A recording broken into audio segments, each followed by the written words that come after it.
Halo Brudak, bagaimana kabarnya? Rehat ya? Kembali lagi di PNJ Sinopsis bersama saya Panji.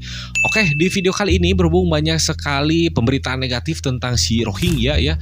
Jadi saya akan membahas tentang etnis tersebut yang kerap kali mendaratkan perahunya di Aceh yang kemudian akhirnya diusir warga. Nah, pemberitaan negatifnya dimulai dari dibuangnya makanan yang diberikan warga Aceh, kelakuan mereka di penampungan, dan bahkan sempat beberapa kali kabur dari penampungan juga. Nah, mengapa sih begitu? Kenapa mereka ke Indonesia tanpa basa-basi? Mari kita simak selengkapnya di PNJ Sinopsis.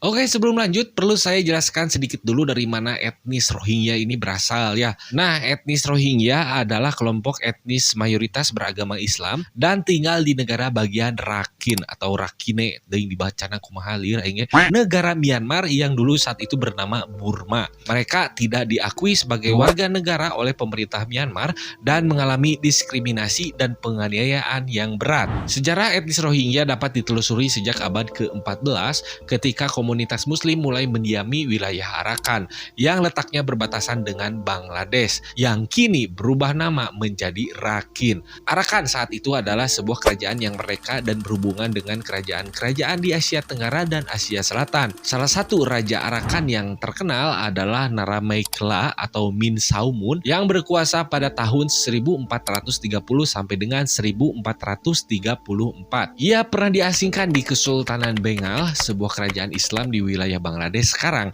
selama 24 tahun. Namun singkatnya dengan bantuan Sultan Bengal, ia berhasil merebut kembali tahta Arakan dan mengucapkan syahadat. Kemudian berganti nama menjadi Sulaiman Shah. Ia juga membawa orang-orang Bengali untuk membantu pemerintahannya sehingga terbentuklah komunitas muslim pertama di Arakan. Komunitas muslim di Arakan terus berkembang dan bercampur dengan penduduk asli, membentuk identitas etnis Rohingya. Mereka memiliki bahasa, budaya, dan agama yang berbeda dengan etnis mayoritas Myanmar yang disebut dengan Bamar. Nah, pada tahun 1784, sejarah mencatat Arakan ditaklukkan oleh dinasti Konbaung dari Myanmar yang sejak saat itu etnis Rohingya mengalami berbagai bentuk penindasan dan pengusiran dari tanah mereka. Pada masa penjajahan Inggris, orang-orang Bengali dibawa oleh pasukan untuk bekerja di perkebunan, transportasi, dan pembangunan infrastruktur di Myanmar. Selain itu, mereka juga mendapat perlindungan dan kesempatan untuk mendapatkan pendidikan, namun loncat setelah kemerdekaan Myanmar pada tahun 1948, etnis Rohingya kembali menjadi sasaran diskriminasi dan juga kekerasan. Lanjut, pada tahun 1982, pemerintah Myanmar mengeluarkan undang-undang kewarganegaraan yang menolak hak kewarganegaraan bagi etnis Rohingya, di mana mereka dianggap sebagai pendatang ilegal dari Bangladesh dan tidak diizinkan untuk bepergian, menikah, memiliki tanah, atau mendapat layanan kesehatan dan juga pendidikan. Situasi etnis Rohingya semakin buruk pada tahun 2012 ketika terjadi kerusuhan antara etnis Rohingya dan Rakhine yang wilayahnya didominasi oleh etnis Buddhis. Ribuan rumah dibakar, ratusan orang tewas, dan sekitar 140.000 orang mengungsi dari kamp-kamp pengungsian. Lanjut, pada tahun 2016 dan 2017 terjadi serangan bersenjata oleh kelompok pemberontak Rohingya terhadap pos-pos keamanan Myanmar. Pemerintah Myanmar pun menanggapi dengan melakukan operasi militer yang brutal, membunuh, memperkaos, dan membakar desa-desa Rohingya. Lebih dari 700.000 orang Rohingya melarikan diri ke Bangladesh, di mana mereka hidup dalam kondisi yang sangat buruk di kamp-kamp pengungsian terbesar di dunia. Kamp-kamp tersebut terletak di sebuah kota di Bangladesh, yaitu Cox's Bazar. Salah satu kamp pengungsian Rohingya terbesar di Cox's Bazar adalah Kamp Kutupalong. Kamp ini merupakan kompleks pengungsian yang berkembang pesat sejak krisis pada tahun 2017.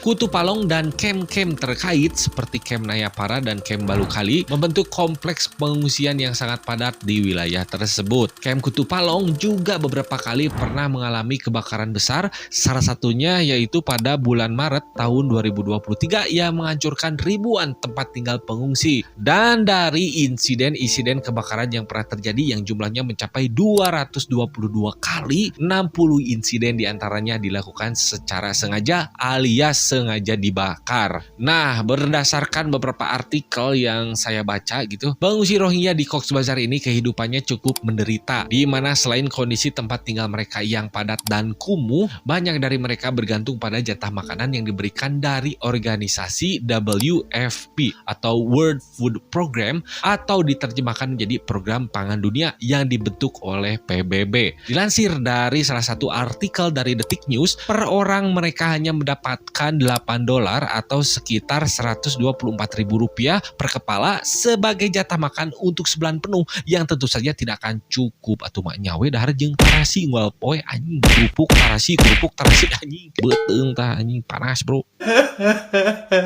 Nah, selain itu para pengungsi Rohingya tidak diizinkan untuk bekerja dan mendapatkan pendidikan layak. Mereka dilarang belajar bahasa Bengali karena pemerintah setempat tidak ingin para pengungsi berintegrasi dengan masyarakat atau penduduk asli di sana. Di sisi lain, keamanan di Cox's Bazar juga rentan dengan aksi kriminal karena munculnya banyak geng yang mengancam keselamatan para pengungsi dengan melakukan berbagai tindak kekerasan hingga pembunuhan. Kemudian di lain pihak, dilansir dari artikel Republika, oknum polisi dan pejabat khusus Bangladesh yang menjaga keamanan pengungsi di distrik Cox's Bazar seringkali melakukan pemerasan terhadap mereka dengan alasan uang keamanan. Dan menurut Human Rights Watch, sebuah organisasi internasional yang meneliti terkait hak asasi manusia, di mana mereka telah melakukan interview dengan para pengungsi di sana, kemudian mengabarkan bahwa petugas Bangladesh kerap kali melakukan pemerasan dengan menuntut suap besar di bawah ancaman penangkapan. Juga mendokumentasikan bahwa petugas telah melakukan tindakan pelecehan setidaknya 16 kali kasus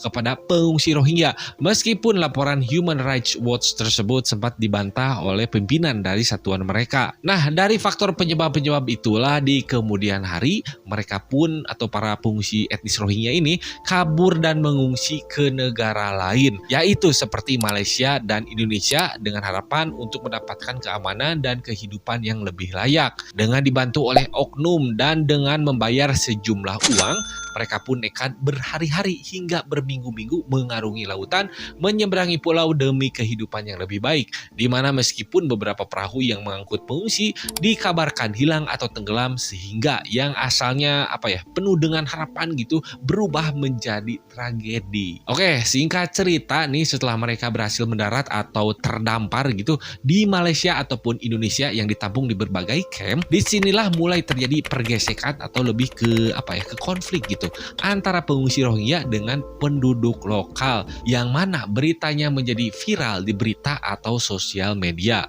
Diperkirakan jumlah pengungsi yang datang ke Malaysia hampir mencapai 200.000 jiwa, sedangkan ke Indonesia jumlahnya baru mencapai ribuan jiwa. Nah, penolakan ini terjadi karena adanya beberapa faktor, yaitu diantaranya karena imigran Rohingya yang pernah terdampar sebelumnya berperilaku kurang baik dan tidak patuh pada norma-norma masyarakat setempat. Contohnya seperti tidak menjaga kebersihan atau jorok gitu ya, dan tidak mengindahkan syariat Islam dan adat istiadat di masyarakat Aceh. Kemudian pernah juga ditemukan kasus pelecehan seksual yang dilakukan oleh pengungsi Rohingya terhadap anak di bawah umur yang juga sesama pengungsi di penampungan sementara di PD Aceh pada bulan Juli 2023 lalu. Selain itu, ada juga kasus di mana sekitar 15 orang pengungsi Rohingya dilaporkan berusaha kabur dari kamp pengungsian di komplek Yayasan Minaraya Gampong Leun Tanjong, Padang Tiji, PD pada Januari 2023 lalu. Tapi aksi ini gagal karena berhasil diamankan polisi karena mencoba kabur ke perkebunan warga.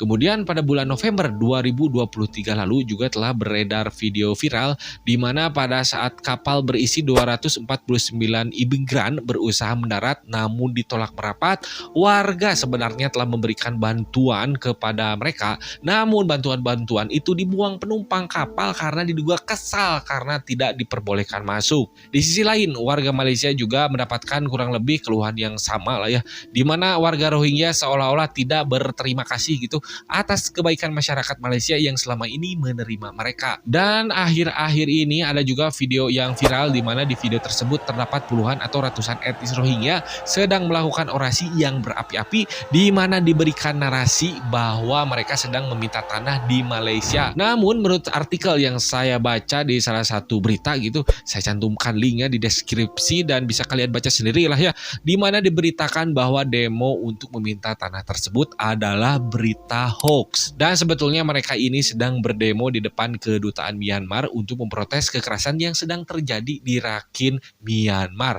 Akan tetapi untuk hal ini akan saya serahkan kembali pada kalian yang membaca ya, mau percaya atau tidak ya silahkan menilai saja sendiri, oke? Selain itu, alasan penolakan lain adalah karena tempat penampungan yang tidak cukup dan juga jumlah pengungsi yang datang semakin banyak. Akan tetapi di sisi lain, kita sebagai pihak tuan rumah dan dengan alasan kemanusiaan, kita harus bisa memfasilitasi mereka, baik diberikan berupa makanan, pakaian, tempat, dan juga fasilitas-fasilitas lain untuk keberlangsungan hidup para pengungsi. Nah, untuk memberikan bantuan logistik tentunya memerlukan dana yang cukup besar, di mana selain sumbangan bersumber dari warga setempat dan pemerintah daerah Aceh, mereka juga mendapatkan bantuan dari lembaga PBB yang khusus menangani pengungsi, yaitu UNHCR, kepanjangan dari United Nations High Commissioner for Refugee Agency, di mana tugas utama mereka yaitu melibatkan perlindungan dan bantuan kepada pengungsi serta pencari suaka di seluruh dunia. Fungsi utamanya mencakup pemantauan kondisi pengungsi, penyediaan bantuan kemanusiaan, advokasi untuk hak-hak mereka, serta bekerja sama dengan pemerintah dan organisasi lain untuk menemukan solusi berkelanjutan bagi masalah pengungsi. Perlindungan yang diberikan oleh UNHCR dimulai dengan memastikan bahwa pengungsi dan pencari suaka terlindung dari refoulement, yakni perlindungan dari pemulangan kembali secara paksa ke tempat asal mereka, di mana hidup atau kebebasan mereka terancam bahaya atau penganiayaan. Perlindungan pengungsi lebih jauh mencakup proses verifikasi identitas pencari suaka dan pengungsi agar mereka dapat terdaftar dan dokumentasi individual dapat dikeluarkan. Pencari suaka yang telah terdaftar kemudian dapat mengajukan permohonan status pengungsi melalui prosedur penilaian yang mendalam oleh UNHCR yang disebut sebagai penentuan status pengungsi atau Refugee Status Determination yang disingkat menjadi RSD. Selanjutnya, pencari suaka akan diberikan keputusan apakah status pengungsi diberikan atau tidak kepadanya beserta dengan alasannya. Nah, dalam kasus pengungsi Rohingya yang datang ke Aceh, banyak sekali ditemukan mereka telah memiliki kartu UNHCR yang diterbitkan di Bangladesh, berbahasa Bangladesh, dan tentu saja berarti mereka sudah mempunyai tempat perlindungan di Bangladesh, yang mana tentu saja hal ini merupakan tanggung jawab UNHCR sebagai lembaga. Juga menjadi pertanyaan, mengapa para pengungsi ini bisa lolos dari tempat penampungan di sana? Di sisi lain, Indonesia belum menjadi negara pihak atau belum meratifikasi Konvensi 1951 tentang status pengungsi dan Protokol 1967, di mana konvensi dan protokol ini pada intinya merupakan sebuah perjanjian internasional yang dibuat oleh Perserikatan Bangsa-Bangsa atau PBB untuk melindungi hak-hak pengungsi. Konvensi dan protokol ini memberikan definisi hukum bagi status pengungsi dan menetapkan tanggung jawab negara-negara untuk melindungi dan memberikan perlindungan kepada mereka dengan berbagai persyaratan dan kriteria yang telah ditetapkan. Negara anggota Konvensi 1951 dan Protokol 1967 jumlahnya mencapai 140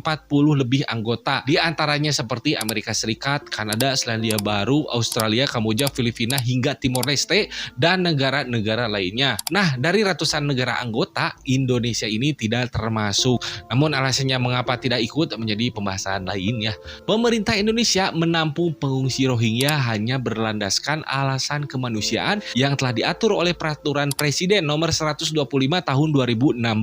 Sudah saya cantumkan juga link di deskripsi bagaimana isinya ya, bisa kalian baca sendiri, yang mana hal ini berarti berdasarkan hukum internasional Indonesia tidak mempunyai mandat atau tidak berkewajiban sepenuhnya untuk menampung etnis Rohingya, dan seharusnya UNHCR beserta negara-negara anggota Konvensi 1951 dan Protokol 1967 lah yang lebih berkewajiban untuk menampung serta mengurusi berbagai permasalahannya terhadap pengungsi Rohingya ini. Juga jika dilihat dari status mereka, Indonesia berhak mengusir etnis Rohingya karena bisa dikatakan status mereka ini sudah bukan menjadi pengungsi, akan tetapi berstatus menjadi imigran gelap.